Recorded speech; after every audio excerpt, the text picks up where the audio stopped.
Yo, what is going on, guys? It's Mannie, and today I'm going to be showing you Obito Uchiha solo attack mission gameplay and more or less give you a breakdown on why you should actually summon on this Obito, as his Shinobi Selections banner is currently out right now for 200 Shinobites. Now, he is currently, if you did watch my defense tier list as well as my support and my attack mission main tier list, I do recommend you to check that out. He's currently ranked really high, but in both support and defense, and he's currently, for me, the best main. Now, he's the best main because not only is he extremely free-to-play friendly, because you don't need all the whale cards on him, but his jutsu are just insanely broken. As you can see, I do have his ultimate at level 8. However, if you do play the game starting from now, you will be able to get his ultimate level 5 if you get one copy, due to all the rewards that are giving out in the game right now. And his jutsu, if you don't know what they do, I'm going to quickly do a quick breakdown of what the jutsu are. So his ultimate at maximum level is a 46-second full tie ultimate that's multi-hit. So he has the best ultimate in the game, the best ultimate in the game. It's 42 seconds cooldown if you have all his abilities unlocked.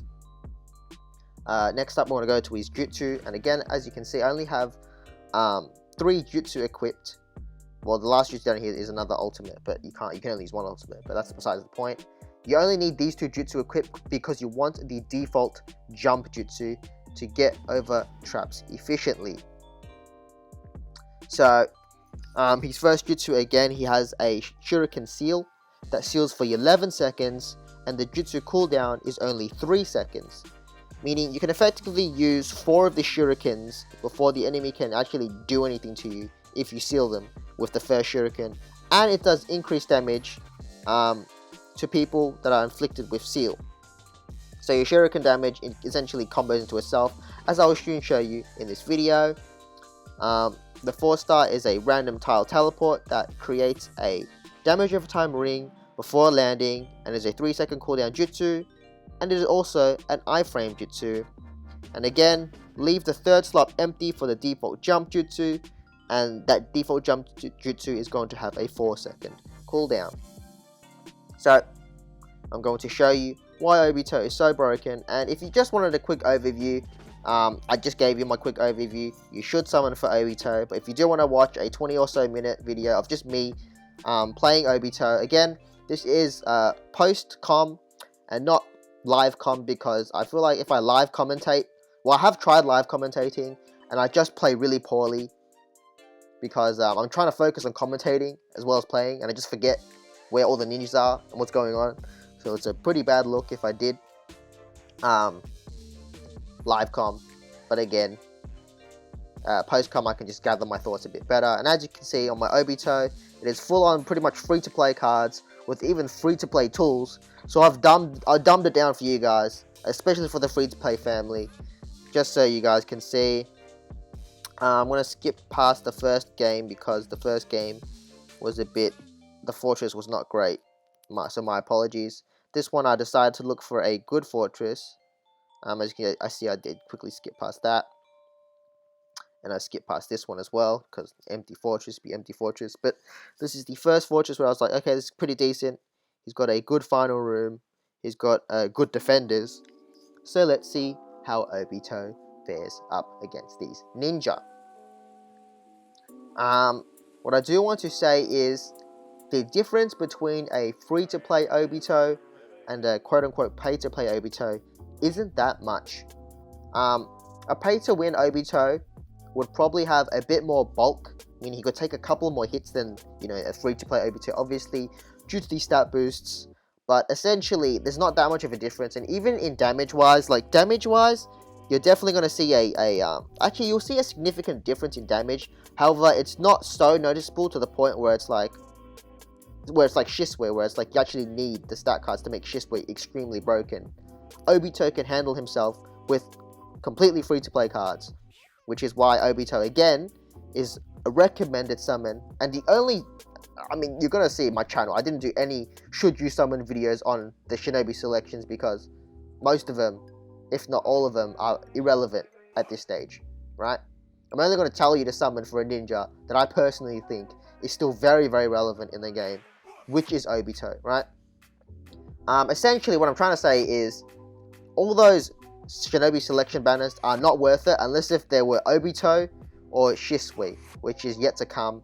Hokage Naruto and Sasuke Wandering Ninja were also two good options. I didn't make a video on them because I was a bit busy, but if you did summon on them, they were a good option.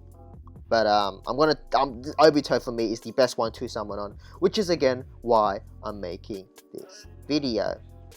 As you can see, I did make a big mistake, and you're gonna soon see. I'm basically showing you this gameplay as well, because you can mess up a lot with Obito.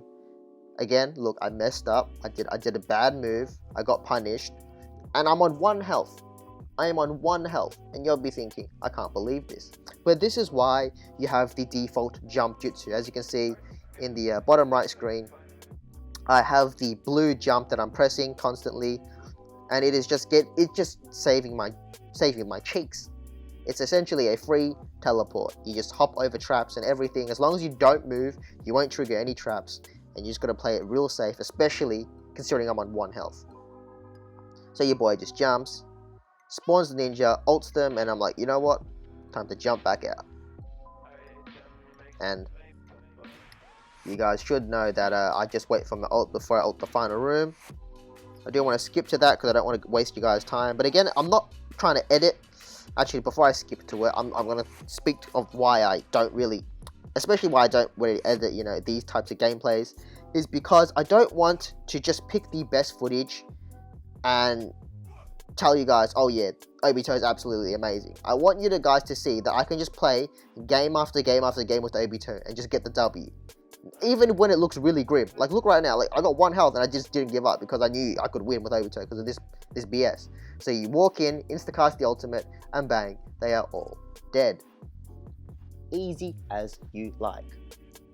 But, yeah, again, like I was saying, don't want to, you know, just pick the best footage or like play 10 games, say I lose like 9 of them, but you're not going to see it because I want to pick the 1 game that I did win and be like, hey, look, man, Obito's awesome. Like, I don't like to do that. I don't like to do that. I want to keep it real. I want to keep it 100 and just give you the raw footage of me playing just back to back games over and over again. And I do want to also show you the fortresses that I'm facing, because I want to show you that I'm not just picking easy fortresses. Because for a lot of people, I just fail to show you the fortress they're actually fighting. Like, how am I supposed to accurately determine if the fortress you're fighting is actually formidable or not, right? Again, this fortress looks pretty saucy. I mean, it's, again, I wouldn't say this one's super meta, but it is. In fact, you know what? I'll skip this fortress, because it is definitely not that meta. I will quickly show you that I did get the dub. Actually, no, I want to show you the initiation with Obito real quick. As you can see, your boy's just jumping over traps, but as you can see, I'm about to initiate a ninja using Obito. So the best way you want to initiate a ninja with Obito is actually you throw out your shuriken before you in range to spawn them, then you spawn them, and as you can see, as that Sasuke spawned, he got sealed from my shurikens. And that is the way you want to initiate when you fight against other ninjas. Again, I want to show you that again, just so you guys get the picture. My bad, I skipped really far back. So again, I throw the shuriken, I walk up to spawn him, Sasuke spawns and immediately get hit by the shuriken, and then you have 11 seconds to do whatever you like to him, and he really can't do that much damage to you. He's doing a lot of damage to me because, again, I'm using literally all free-to-play cards, and my stats are pretty low on the defensive side. But again, it's nothing too worrisome, nothing too worrisome. Of course, you still have your ultimate and everything because it's a very low cooldown jutsu. But I also wanted to show you, again, over here, how to trigger traps.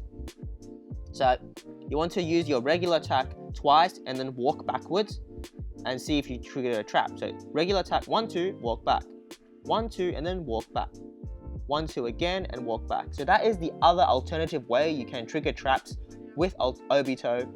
It's actually pretty efficient because his attack chain is very smooth. And once you get into the swing of things and practice it over and over again, you'll get used to it. and you can clear traps manually that way.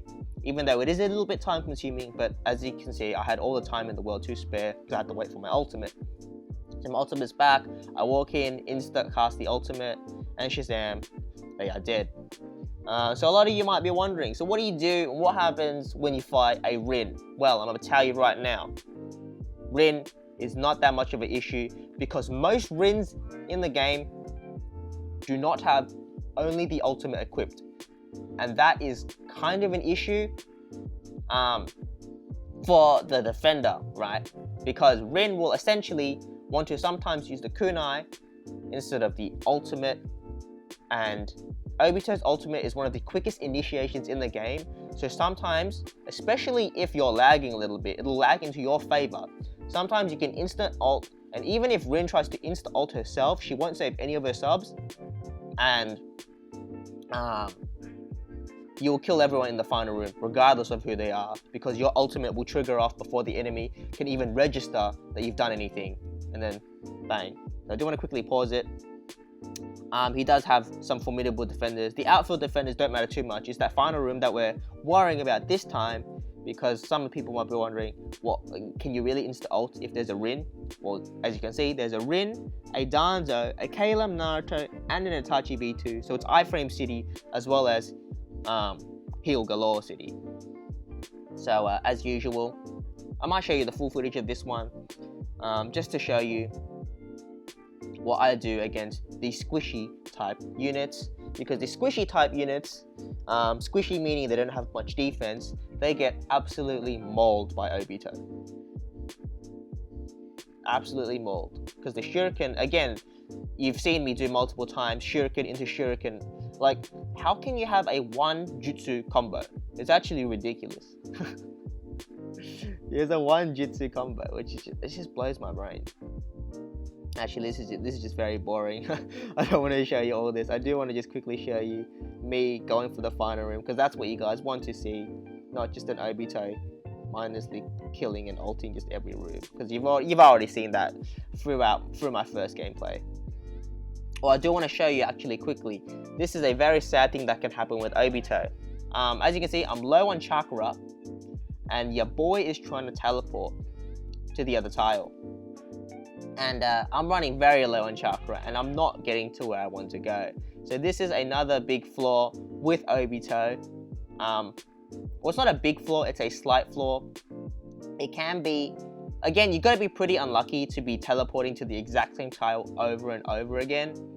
But I mean, yeah, I mean, just look at this unluckiness. I think I've used the jutsu at least a good 5 or 6 times, and I just cannot, for the life of me, get to where I want to go. But I got very lucky there, and I was like, you know what, that's justice. Got a little time left, but it don't matter. Walk in, insta ultimate, Shazam, and there you have it. They all die. Rin didn't even have time to trigger anything. That's how fast Obito's ult triggers when you insta-cast it from the gate. Which is why, again, Obito doesn't really care about Rins in the final room.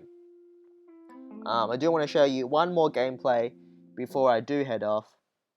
Just because again, you can see that I've just been dragging my pre-recorded footage, and not edited. Oh yeah, look at this, the best footage. Oh, look at this. But yeah, again, just game after game. Don't want to make it a 50-minute long video, but I do want to show you one last fortress. I do want to pause it again real quick because I want to show you that this fortress is pretty good. I mean, Data is Data is okay. Rinnegan Sasuke is an absolute monster. Madara's pretty good. Itachi's pretty good. But again, the defenders don't matter too much, considering you're going to ult half of them, or majority of them most of the time. Like, essentially, you only have to fight one ninja. His final room was just insane as well. Rin, Kaleum, Naruto, Gaara, and I think the last one was... got no idea, but you'll see and see. It don't matter who they have. Obito does not care.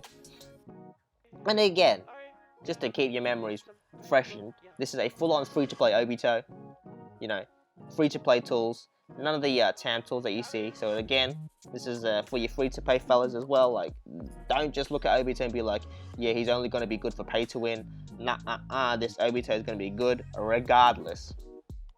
Itachi comes in, tries to jutsu me. Again, that's a good showcase of Obito's iframe. I'm going to quickly show that again. When he teleports in. Sorry for all the mumbly jumbly stuff, but so he teleports in, Itachi fireballs. I don't get hit because I'm in iframe mode, and then I just kill him. Obito is in the iframe until he lands on the ground, essentially. And your boy is just, again, carefully. Obviously, there's gonna be tornado traps everywhere over there, and I'm just carefully jumping. I decide to abandon that direction and decide to go this direction because I was like, you know what? I think it'd be faster to get to the ninja I want to get to. Now, the beautiful thing I forgot to also say about Obito Shuriken is it bypasses all the walls and all the terrains, and it just continues to travel. As you'll soon see, there's a Genjutsu trap in here, and I went to Shuriken. Obviously, Genjutsu'd me, but the Shuriken went through this middle wall, which a lot of Jutsu cannot even go through. It went through the middle wall to snipe the Genjutsu trap, and then I spawned Madara. I don't know why I jumped. I think I confused my jump for my ultimate, but got lucky there. I ultimate after Madara slashes me. And yeah. Moving your way to the next ninja. So, if you're not convinced that Obito is absolutely broken, then I don't know what will convince you. Again, I'm using a full-on free-to-play Obito, so this is not even like the craziest Obito can get. And I mean, look at this. Absolutely ridiculous. Spawn right next to Sasuke, dodge out that way. Now, this is where the ring jutsu is actually pretty good, because as you can see, the ring, if you actually get lucky with the ring, it does insane amounts of damage. Like that Rinnegan Sasuke got absolutely obliterated by the ring. Because don't get it twisted, that ring does insane amounts of damage. But again, you can't really control where it lands, so you can't really rely on it for DPS. But as you saw there, it worked very fine. Taira could have insta-ulted, but again, it wouldn't have mattered because I could teleport out. But again, I think he had a jutsu equipped, and I just, I was like, you know what? If you're not going to ultimate, I'm just going to seal you, so you can't do anything at all. But yeah, after you do that, again, I killed all the ninjas. I don't need to kill revive, which is another perk of Obito. You don't have to fight the revive ninja. You can just skip the revive because they don't put it before the final room. So you can just skip the revive. But yeah, again, revive ninja isn't always the biggest issue because you're just gonna have so much time with Obito. But yeah, making my way downtown to the final room, walk in, insta ult. As you can see, Rin used her ultimate. I want to show that back real quick. Rin walked in and actually used her ultimate. So Obito is literally just the full counter because Rin can't even heal in time. That's how broken Obito is. That's how quick the initiation is. As you can see, pay attention. Rin goes for the heal, and it doesn't happen. It doesn't trigger. Actually, I think she might have gone for the attack buff. I'll be honest. I think she might went with the attack buff. But that's regardless. That's besides the point. Obito, still a monster, still an absolute monster. If this hasn't convinced you, again, if you to summon an Obito, I don't know what will. My advice again for summoning on those anniversary banners is, always go for the anniversary ninja, because they're gonna be boosted for the surprise attack mission. They're gonna be the featured ninja, and they're gonna benefit you more when the surprise attack mission comes along. However, Obito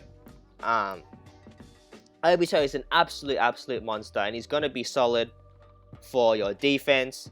He's going to be a decent support, and he's also going to be the best main you'll ever play with in the game, that is currently in the game. And yeah, exactly, like if this doesn't convince you, like I've said many times, I'm not sure what will. But yes, you should definitely summon on Obito if you do have the Shinobites, and if you are a new player, you should definitely reroll on Obito Uchiha. That is it for the video. Like, comment, and subscribe if you are new around here, and if you did enjoy the content, and I will catch you in the next one. Peace.